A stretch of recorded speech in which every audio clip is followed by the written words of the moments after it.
ইশরাকের শপথ, এটাই ছিল লিটমাস টেস্ট। আগামী জাতীয় নির্বাচন কিভাবে করবেন আপিল বিভাগ।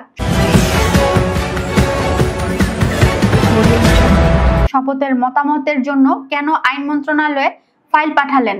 জুলাইয়ের পরও তো সিস্টেম ঠিক হয়নি।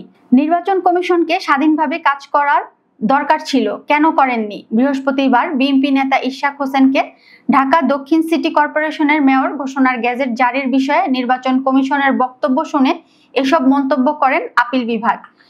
নির্বাচন কমিশনকে উদ্দেশ্য করে আপিল বিভাগ আরো বলে, এটাই ছিল লিটমাস টেস্ট। আগামী জাতীয় নির্বাচন কিভাবে করবেন। পরে ঢাকা দক্ষিণ সিটি কর্পোরেশনের মেয়র হিসেবে ইশরাক হোসেনের শপথ ইস্যুতে নির্বাচন কমিশন সাংবিধানিকভাবে সিদ্ধান্ত নেবে বলে জানায় আপিল বিভাগ। পরে ঢাকা দক্ষিণ সিটি কর্পোরেশনের মেয়র হিসেবে ইশরাক হোসেনের শপথ ইস্যুতে নির্বাচন কমিশন সাংবিধানিকভাবে সিদ্ধান্ত নেবে বলে জানায় আপিল বিভাগ। এর আগে বুধবার ইশরাক হোসেনকে মেয়র হিসেবে শপথ না পড়ানোর নির্দেশনা চেয়ে করা আবেদন খারিজের যে আদেশ হাইকোর্ট দিয়েছিল, তার বিরুদ্ধে লিভ টু আপিলের শুনানি শুরু হয়। আদালতে ইশরাকের পক্ষে শুনানি করেন ব্যারিস্টার মাহবুব উদ্দিন খোকন। রিটকারীর পক্ষে ছিলেন অ্যাডভোকেট মোহাম্মদ হোসেন। ইশরাককে ঢাকা দক্ষিণ সিটির মেয়র হিসেবে শপথ না দেওয়ার নির্দেশনা চেয়ে দায়ের করা রিট আবেদন গত 22 মে সরাসরি খারিজ করে দেয় হাইকোর্ট। বিচারপতি মোহাম্মদ আকরাম হোসেন চৌধুরী ও বিচারপতি দেবাশিস রায় চৌধুরীর দ্বৈত হাইকোর্ট বেঞ্চ ওই আদেশ দিয়েছিল। রিটকারীর এই ধরনের রিট করার এখতিয়ার না থাকার যুক্তিতে আবেদনটি খারিজ করে আদালত। হাইকোর্টের ওই আদেশের বিরুদ্ধে সোমবার আপিল বিভাগে আবেদন করেন রিটকারী আইনজীবী মামুনুর রশিদ।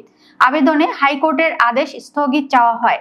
এদিকে ইশরাককে মেয়রের দায়িত্ব দিতে নগর ভবনের সামনে বিক্ষোভ অব্যাহত রেখেছেন তার সমর্থকরা। তাদের আন্দোলনের কারণে 2 সপ্তাহ ধরে নগর ভবনে সব নাগরিক সেবা বন্ধ হয়ে আছে।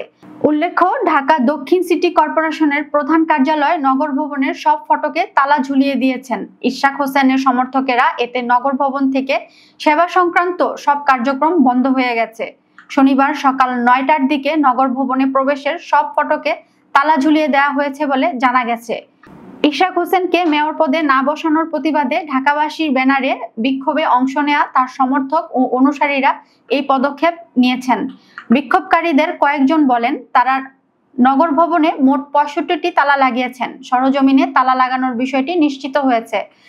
বিক্ষোভ কর্মসূচি থেকে ইশরাক হোসেনের সমর্থকেরা স্থানীয় সরকার, পল্লী উন্নয়ন ও সমবায় এবং যুব ও ক্রীড়া মন্ত্রণালয়ের উপদেষ্টা আসিফ মাহমুদ সজীব ভুইয়া, সচিব রেজাউল মাকসুদ জাহিদীকে নগর ভবনে অবাঞ্ছিত ঘোষণা করেন।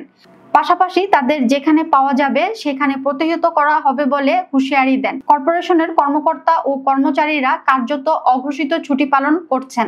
তাদের কেউ নগর ভবনে ঢুকতে পারছেন না। নগর ভবনে স্থানীয় সরকার বিভাগেরও অফিস রয়েছে। এখানে স্থানীয় সরকার, পল্লী উন্নয়ন ও সমবায় উপদেষ্টা আসিফ মাহমুদ সজীব ভুইয়া অফিস করেন। তালা ঝুলিয়ে দেওয়ার কারণে এই অফিসেরও সব কার্যক্রম বন্ধ হয়ে গেছে। তবে বিক্ষোভে অংশ নেওয়া একাধিক ব্যক্তি বলেন, কর্মসূচি পালনের দ্বিতীয় দিনে গত বৃহস্পতিবার ও নগর ভবনের সব ফটকে তালা ঝুলিয়ে দেওয়া হয়। ওই দিন থেকেই কার্যত নগর ভবন থেকে সেবা কার্যক্রম বন্ধ রয়েছে।